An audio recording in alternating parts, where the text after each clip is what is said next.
kita buka halaman 3. Faedah yang kedua. Ya. Bismillahirrahmanirrahim. Alhamdulillahirabbil alamin.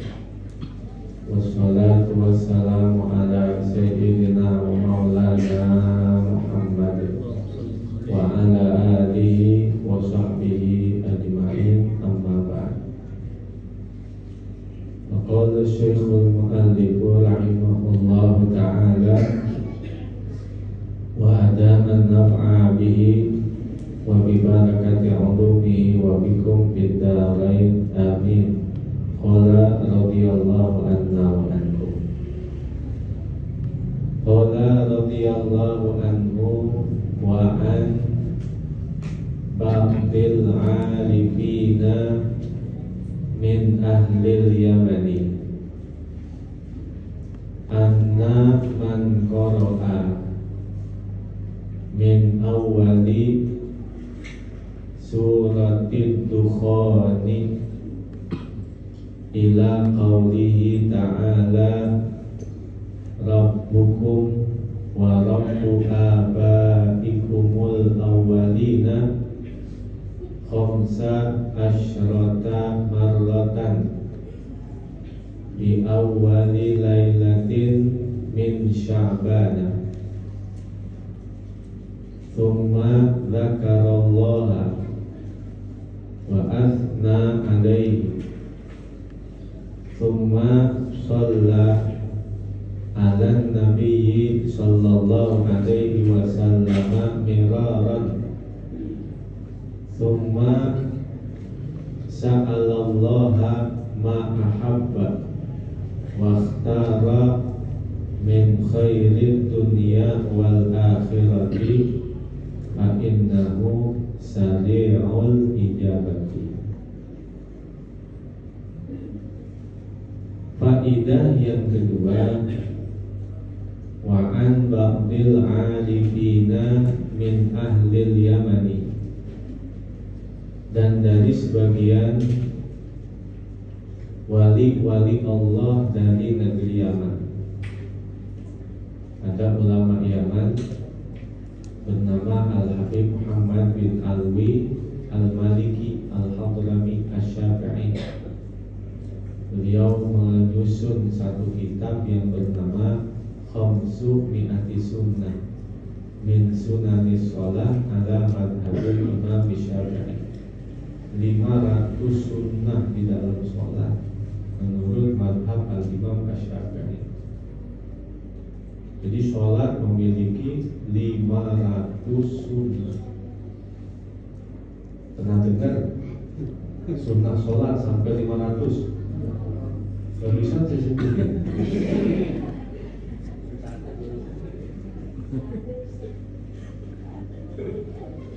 Ada yang menjadi rukun, ada yang menjadi sunnah. Rukun sholat itu hanya 13. Tapi kalau sunnahnya ada yang sampai 800 sunnah di dalam sholat.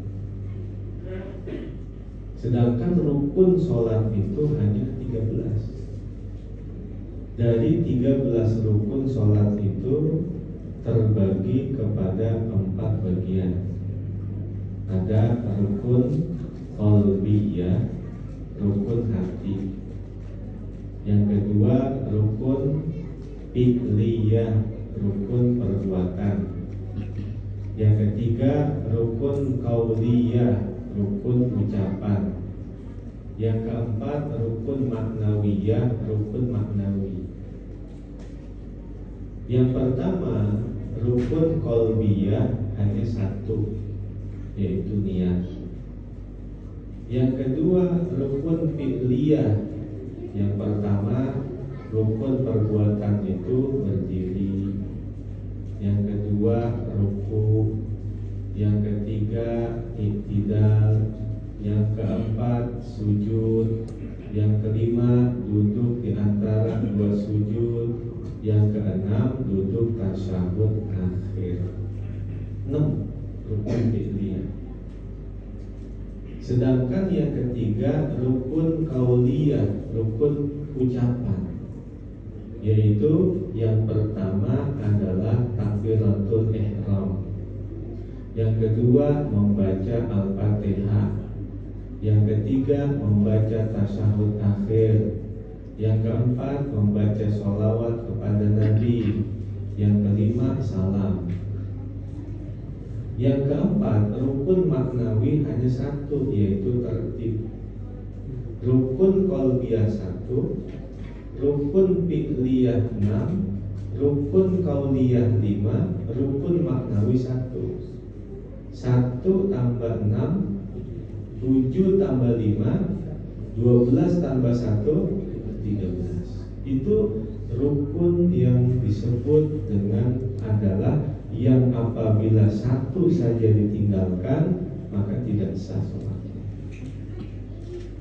Kemudian berbicara tentang niat, maka niat itu pun yang termasuk daripada rukun qalbiyah terbagi menjadi 3 macam kalau sholatnya sholat yang fardu.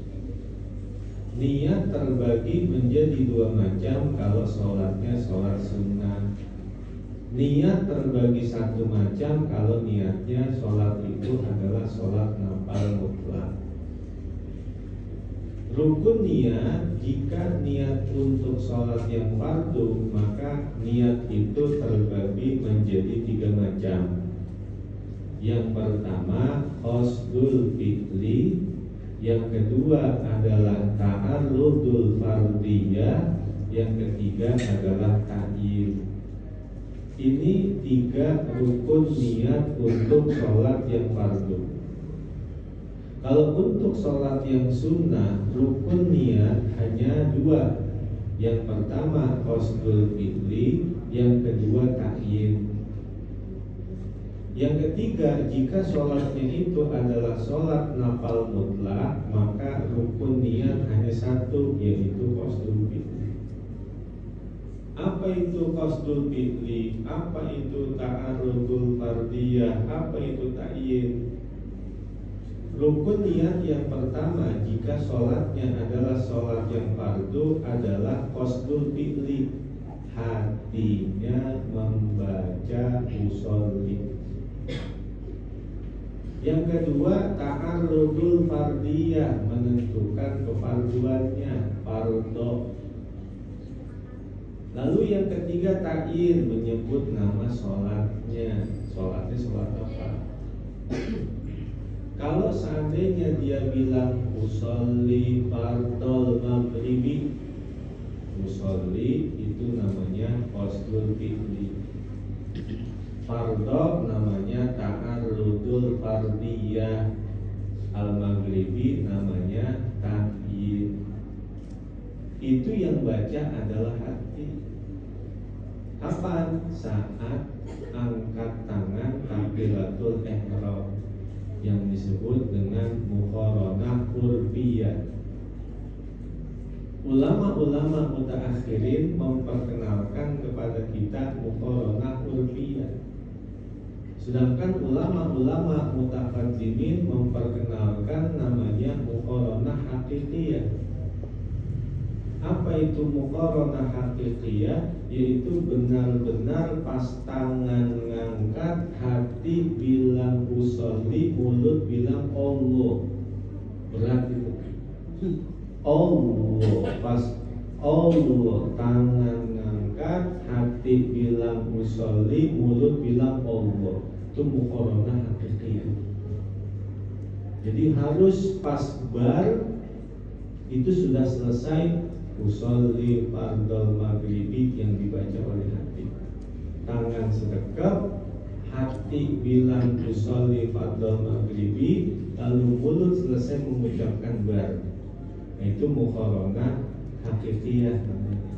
Itu diajarkan oleh ulama-ulama mutaqaddimin 300 Hijriah ke bawah.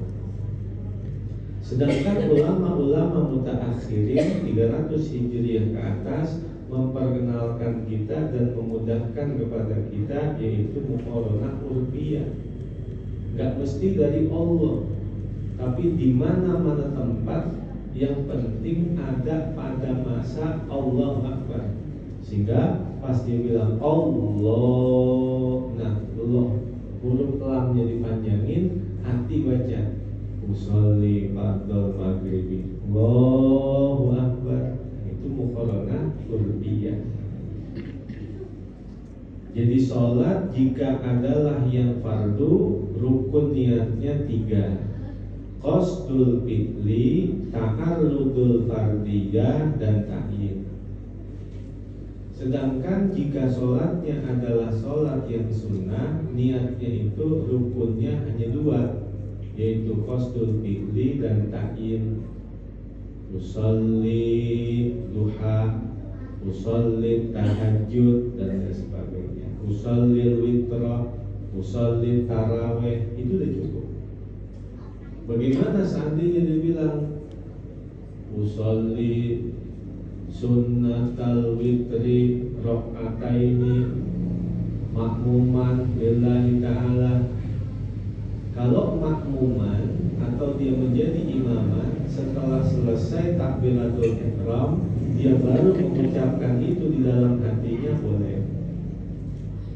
Jadi pas Allahu Akbar, dia bilang hatinya makmuman, atau dia bilang hatinya menjadi imaman. Setelah selesai takbiratul ihram, boleh. Tapi kalau usolli fardal maghribi, usolli fardal isya'i, usolli fardal subhi, usolli fardal zuhri, usolli fardal asri, itu yang mengucapkan adalah hati saat takbiratul ihram, yang disebut tadi dengan muqaranah qurbiyah. Sedangkan jika sholatnya adalah sholat sunnah, maka cukup dia qasdul fi'li aja, usolli aja udah. Pas tangan ngangkat, Allah usolli. Seumpama dia datang ke masjid jam 11 siang, udah selesai seumpama sholat duha, sambil ngisi waktu dia mengerjakan sholat sunnah, namanya sholat sunnah nafal mutlak. Atau seumpama bagi orang yang sehabis sholat subuh berjamaah dia zikiran sampai terbit matahari. Nah, terkadang orang mengerjakan sholat isyraq di waktu syuruk, waktu terbit matahari, tuluk, padahal itu adalah waktu yang diharamkan sholat. Jadi subuh seumpama jam 5, 1 jam kemudian dari waktu subuh itu namanya waktu tuluk, belum masuk waktu duha. 18 menit kemudian barulah masuk sholat sunnah duha, dan di situ juga berlaku sholat sunnah isyraq. Kalau terbit matahari waktu tuluk, jangan sholat dulu, tungguin sampai berapa lama? Sampai 18 menit waktu duha. Dari 1 jam waktu subuh tambah 18 menit barulah masuk waktu duha. Kalau seumpama subuh jam 4:30, 1 jam dari 4:30, 5:30, lalu 18 menit dari 5:30, itu sudah masuk waktu duha. Itulah waktunya sholat isyraq, bukan di waktu tulu. Waktu tulu udah sholat isyraq. Kalau emang dia mau sholat, sholatnya jangan sholat isyraq, tapi sholatnya sholat nafal mutlak, cukup usolli saja. Sama begitu juga dengan rawatib. Mungkin sudah kita bahas itu. Rawatib, dikatakan rawatib adalah yatsba'ul faraid, lantaran dia adalah yang mengikuti sholat yang fardu. Maka rawatib itu terbagi menjadi 2 macam. Ada rawatib yang muakkadah, ada rawatib yang ghairu muakkadah.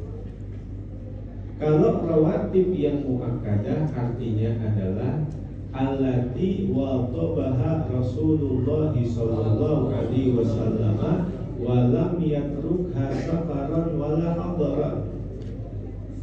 Rawatib yang muakkadah artinya rawatib yang Nabi itu tidak pernah ninggalin, walaupun dalam keadaan berperjalanan, apalagi dalam keadaan menetap.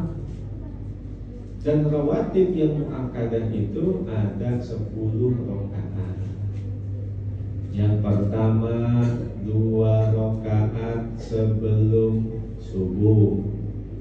Yang kedua 2 rakaat sebelum zuhur. Yang ketiga 2 rakaat setelah zuhur. Yang keempat 2 rakaat setelah maghrib. Yang kelima 2 rakaat setelah isya. Berapa semuanya? 10.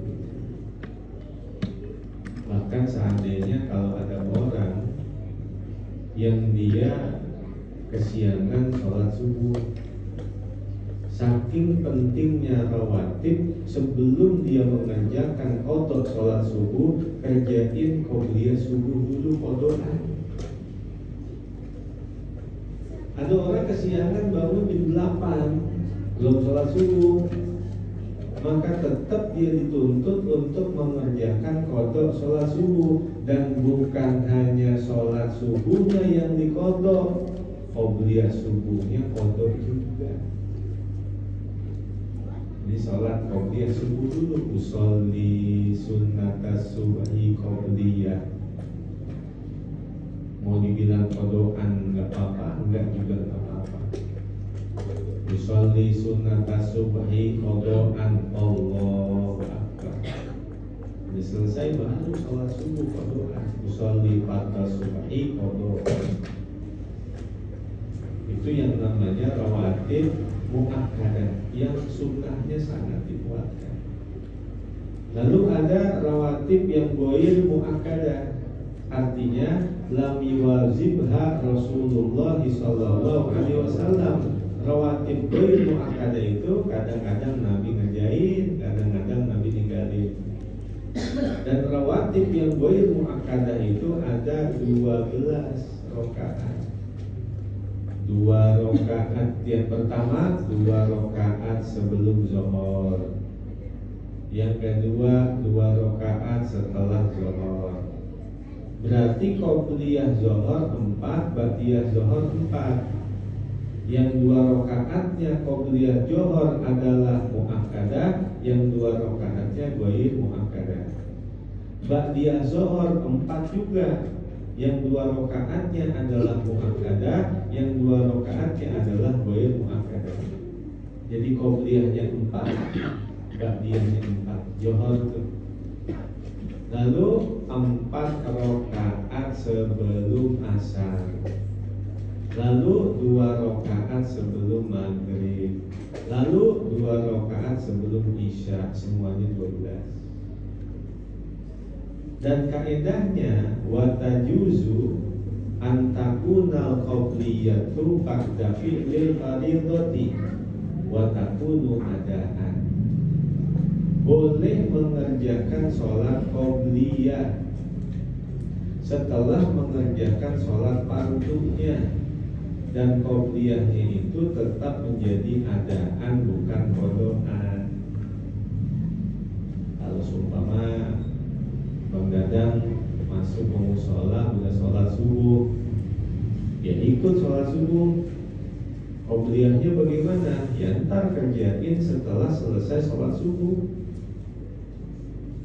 Begitu juga qobliyah zuhur. Seandainya dia masuk mushola udah sholat zuhur, ya sholat zuhur dulu. Nanti qobliyah zuhurnya dikerjakan setelah zuhur. Karena yang namanya qobliyah boleh dikerjakan setelah sholat fardunya, dan tetap dia menjadi adaan, bukan qodok. Habis sholat subuh, Bang Dadang sholat qobliyah subuh. Nanti kan pasti orang pada nanya itu.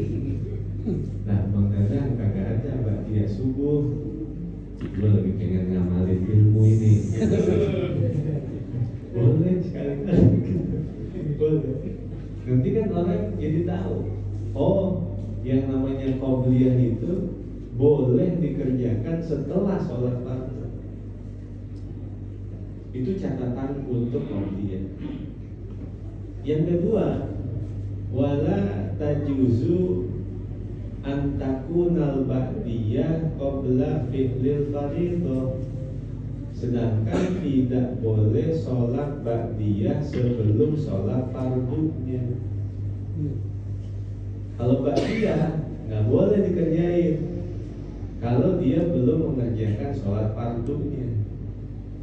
Umpama dia mau mengerjakan ba'diyah maghrib, kalau belum sholat maghrib kagak boleh ba'diyah maghrib. Kalau belum sholat isya kagak boleh ba'diyah isya. Kalau belum sholat johor kagak boleh ba'diyah johor. Tapi kalau qobliyah boleh dikerjakan setelah mengerjakan sholat fardunya. Yang ketiga, yajuzu ayyan wiyal qobliyah wal ba'diyah bi ihramin wahidin. Boleh menggabungkan antara qobliyah dan ba'diyah walaupun hanya dengan satu kali takbiratul ihram, satu kali salam. Umpama Bang Dadang tadi masuk ke musola, sholat johor udah dimulai, ya ikut sholat johor. Selesai sholat johor, langsung Bang Dadang sholat 4 rakaat. 2 rakaatnya qobliyah johor, 2 rakaatnya ba'diyah johor. 1 kali takbiratul ihram tanpa tasyahud awal, 1 kali salam. Usolli fardaz zuhri, usolli sunnataz zuhri qobliyah wa ba'diyah. Usolli sunnataz zuhri qobliyah wa ba'diyah. 4 rakaat, 1 kali takbiratul ihram, 2 rakaatnya qobliyah, 2 rakaatnya ba'diyah. Begitu juga maghrib. Selesai sholat maghrib, kalau emang dia belum ba'diyah maghrib, langsung aja dia setelah sholat maghrib sholat qobliyah dan ba'diyah digabung menjadi 4 rakaat, 1 kali takbiratul ihram, 1 kali salam tanpa tasyahud awal. 4 rakaat langsung. 1 rakaat bangun, 2 rakaat bangun, 3 rakaat bangun, 4 salam. Usolli sunnatal maghribi qobliyah wa ba'diyah. Begitu juga isya, usolli sunnatal isya qobliyah wa ba'diyah.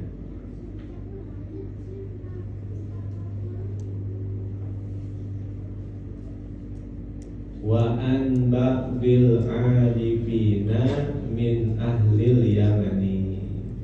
Dan dari sebagian para aulia-aulia Allah dari negeri Yaman, anna man qara'a min awali suratid dukhani, bahwa siapapun orang yang membaca dari awal surah Ad-Dukhan, dari surah Ad-Dukhan yang pertama dia baca ila qaulihi ta'ala, sampai kepada firman Allah Ta'ala, Rabbukum wa Rabbu abaikumul awwalin, sampai itu ayat yang ke-8 dari surah Ad-Dukhan. Bunyinya la ilaha illa huwa yuhyi wa yumiit, Rabbukum wa Rabbu abaikumul awwalin. Itu hanya 8 ayat. Orang yang membaca dari awal surah Ad-Dukhan sampai ayat ke-8 yang bunyinya la ilaha illa huwa yuhyi wa yumiit, Rabbukum wa Rabbu abaikumul awwalin, khamsa asyrota marrotan, sebanyak 15 kali. Diulang-ulang sampai 15 kali. Kapan bacanya? Fi awali lailatin min Sya'ban, pada awal malam dari bulan Sya'ban. Pada awal malam dari bulan Sya'ban. Bulan Sya'ban, setelahnya bulan Rajab, sebelumnya bulan Ramadan. Sudah selesai membaca ayat itu sampai 15 kali. Tsumma dzakarallaha wa athna alaihi. Kemudian dia berzikir kepada Allah dan memuji atasnya. Tsumma shalla ala nabiyyi sallallahu alaihi wasallam miraran. Kemudian dia bersolawat atas Nabi sallallahu alaihi wasallam berulang-ulang, berapa aja. Sudah selesai. Tsumma sa'alallaha ma ahabba. Lalu dia meminta kepada Allah apa saja yang ia inginkan, apa saja yang ia sukai. Wakhtara, dan apa saja yang dia pilih. Min khairid dunya wal akhirati. Nah itu komanya dihapus. Jadi tsumma sa'alallaha ma ahabba wakhtara. Enggak pakai koma. Ma ahabba wakhtara min khairid dunya wal akhirati. Kemudian dia meminta kepada Allah doa apa saja yang dia sukai dan doa apa saja yang dia pilih. Min khairid dunya wal akhirati, dari kebaikan dunia dan akhirat. Fa innahu sari'ul ijabati, maka sungguh sangat cepat penerimaannya, sungguh sangat cepat pengkabulannya. Diambil dari kitab Nihayatuz Zain halaman 105. Faedah yang ketiga, wa naqala ba'dul fudala'i, itu bukan dal tapi pakai dot. Ba'dul dot, dodun.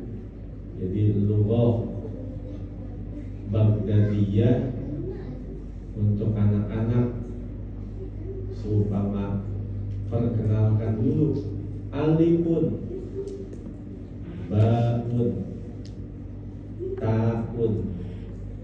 taun, jim, jimun, haun, khoun, dal, dalun, dalun, roun, zayun, sinun, shinun, sodun, dodun, sampai yaun. Karena kadang-kadang anak-anak kita karena udah belajar Iqra langsung aja A, padahal alif fathah A. Ba, ja, padahal jimun, ja itu jim fathah ja. Jimun.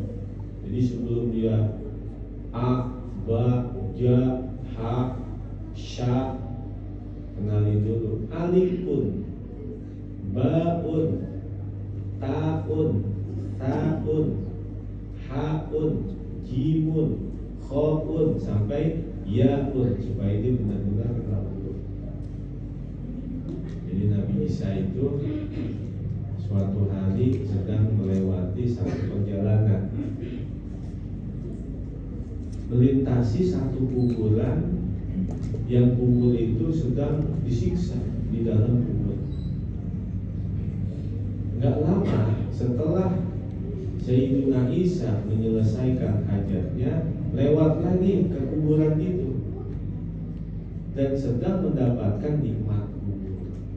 Begitu cepat perubahannya. Nabi Isa bertanya, ya Allah, aku lewat sedang mendapatkan adab, aku pulang sudah mendapatkan itu.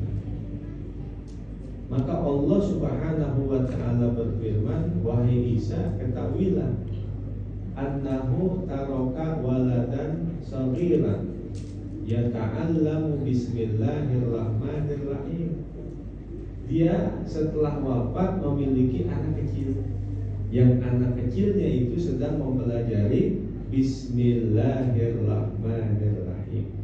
Dan aku malu, kata Allah, menyiksa orang tuanya sedangkan anaknya sedang menyebut-nyebut namaku, mempelajari kalamku, membaca bismillahirrahmanirrahim walaupun belum fasih dia mengucapkannya.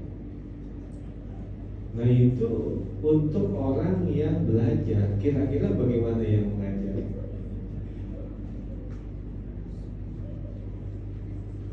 Jadi anak-anak kita perkenalkan dulu tuh huruf-huruf hijaiyah, alifun, ba'un sampai akhir.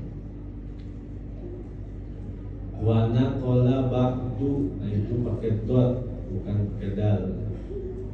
Wa naqala ba'dul fudolai, di sini dot. Kalau yang cetakan pertama dot. Ya, pertama itu ya. Cetakan pertama dot ya. Kalau cetakan yang kedua dal. Cetakan yang kedua pakai dal.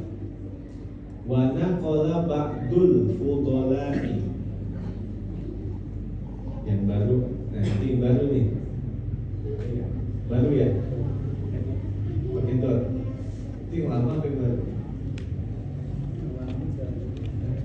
Baru itu. Pakai dal pakai dot. Ini pakai dal ya? Hah? Yang baru ini? Pakai dal? Oh iya. Yang lama pakai dot. Ini yang baru ini. Yang baru dikasih bibi kemarin. Ini dot. Ini kita dot. Kan udah beda. Kan beda ya? Ini dot. Ini dal. Iya. Ini dot. Lo berapa kali cetak ini? Kalau yang lain, ini pakai dal, itu pakai apa? Dal, dal ya, dal. Iya, pakai dot. Itu beda-beda. Berarti 3 versi. Oke, pakai dot. Nggak apa-apa. Wa naqala ba'dul fudolai, dan menukil sebagian orang-orang besar, annahu warada, bahwasannya telah warid, innal balayal muqaddarata bisanati, sesungguhnya balak-balak yang ditakdirkan dalam 1 tahun, tunqalu minal lauhil mahfuzi, dipindahkan dari lauhil mahfuz, ila sama dunia, ke langit dunia, fi lailati akhiri arbi'a, pada malam terakhir hari Rebo, min syahri Safarin, dari bulan Safar. Fudola wazannya fu'ala, sama seperti sulaha, sama seperti ulama, sama seperti fuqaha. Orang-orang mulia, orang-orang besar meriwayatkan bahwa balak-balak yang ditakdirkan dalam 1 tahun itu dipindahkan dari lauhil mahfuz ke langit dunia. Lauhil mahfuz itu di atas langit yang ke-7, sedangkan langit dunia itu adalah langit yang pertama. Jadi bala bencana yang bakalan turun 1 tahun itu dari lauhil mahfuz dipindahkan ke Baitul Izzah, atau tempat penyimpanan di langit yang pertama. Kapan diturunkannya? Pada malam terakhir Rebo dari bulan Safar, atau yang dikenal dengan Rebo Pokasa, Rebo terakhir daripada bulan Safar. itu dipindahkan dari Lauhul Mahfuz.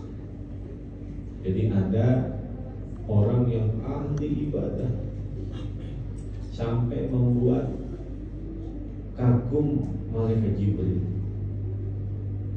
Jibril minta izin kepada Allah untuk menemui manusia tersebut.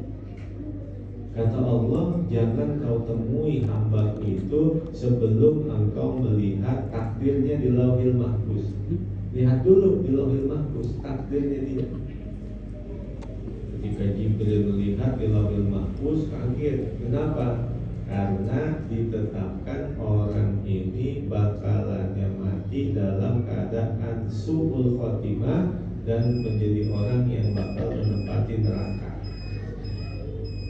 Akhirnya malaikat Jibril menemui hamba tersebut dan berkata, wahai fulan, aku melihat catatanmu di Lauhil Mahfuz, takdirmu adalah orang yang bakalan mati su'ul khotimah dan akan menempati neraka. Orang itu kagak pakai mikir, langsung berkata, alhamdulillahi rabbil alamin. Kata malaikat Jibril, ini orang butuh kali ya. Orang yang saya bilang ini adalah takdirmu neraka, kamu mati su'ul khotimah. Lah malah bilang alhamdulillah.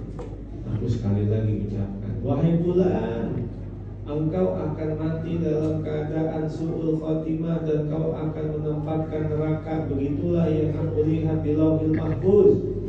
Maka orang itu kencengan lagi ngomongnya, alhamdulillahirabbil alamin. Bingung Jibril, bingung. Dengan pukulan aja. Ngatur dah kepada Allah. Ya Allah, hambamu aku katakan begini. Dia bilang alhamdulillahirabbil alamin. Kata Allah, hada abdi haqqo. Inilah hambaku yang sesungguhnya. Kau lihat kembali wahai Jibril di Lauhil Mahfuz catatan takdirnya. Setelah dilihat, ternyata tadinya su'ul khotimah dan min ahli nar telah diganti, telah berubah menjadi husnul khotimah dan orang yang akan menempati surga. Itu gara-gara alhamdulillahirabbil alamin. Ama inna rabbaka yuhibbul madha. Ingat bahwa Tuhan kita itu adalah Tuhan yang senang dipuji-puji.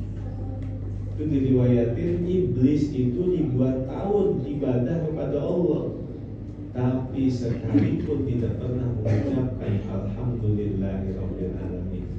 Gara-gara itulah dia mendapatkan kecelakaan, kebinasaan, kehancuran dunia dan akhirat. Sekalipun aja nggak pernah mengucapkan alhamdulillahirabbil alamin. Itu iblis, laknatullah alaih.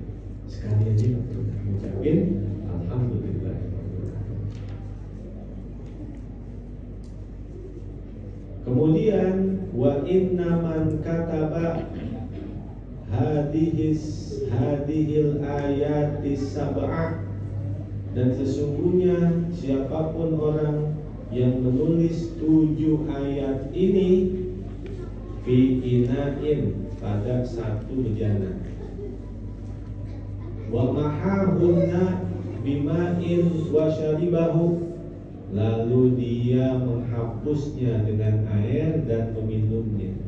Boleh diminum, boleh dipakai mandi.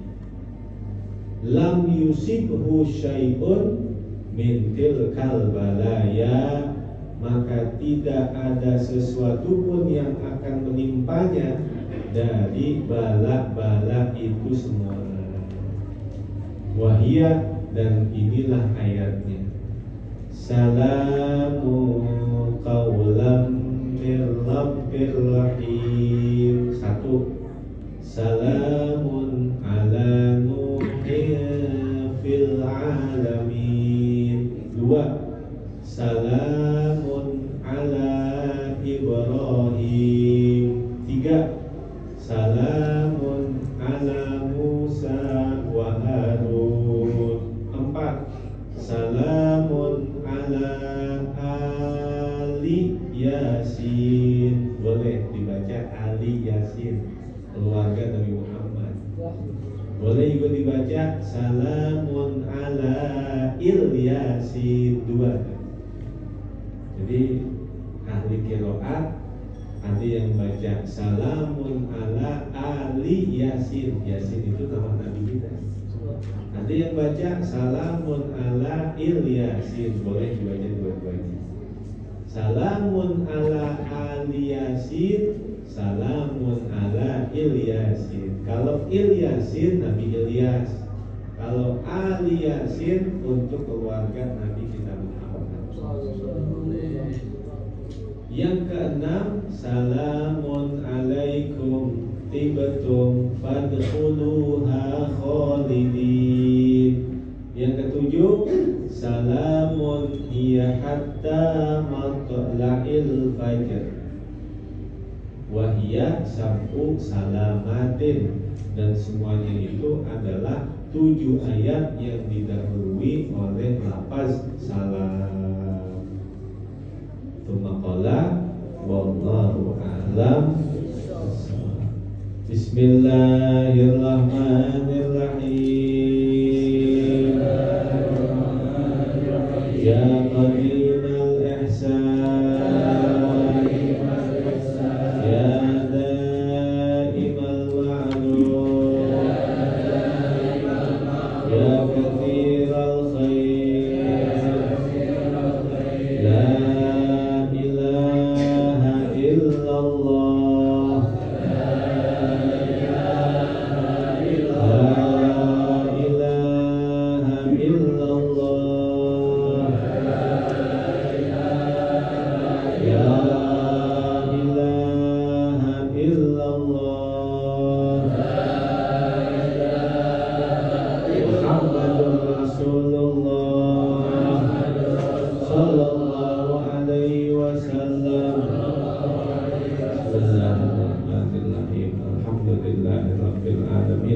Allahumma salli wa sallim ala Sayyidina Muhammad wa ala ali Sayyidina Muhammad. Allahumma ighfir lana dhunubana wa liwalidayna warhamhuma kama rabbayana shighara.